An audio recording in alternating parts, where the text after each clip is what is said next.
Alright. You wanna know what's funner than putting an engine in once? Doing it fucking 3 times in the morning. So I had this engine in yesterday. I was going to bolt the torque converter bolts up on the first one. I felt like the engine and transmission didn't quite fit together, and I had the torque converter. You know, you spin it once and it kind of sets in, it sets in farther. Well, this one evidently has a third little place you can't even feel lock in, and it pushes even farther. So I had the torque converter and the flywheel bound up, so I pulled the engine back out.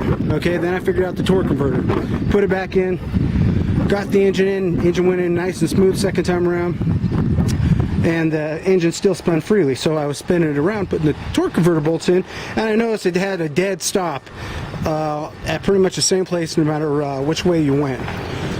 And so I'm thinking, fuck, I got the timing wrong on here, right? I was like, there's only really one right way to do it. You had the arrows pointing each other.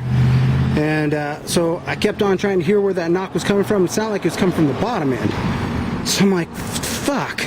So pull the engine back out, pulled the oil pan off, and at first it sounded like it was in the pan, like the metal part.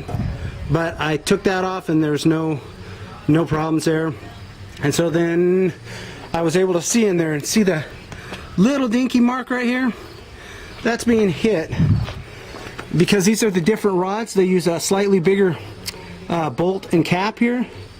So that sucker was hitting just fucking barely on that. So I had to pull the engine back out for that shit.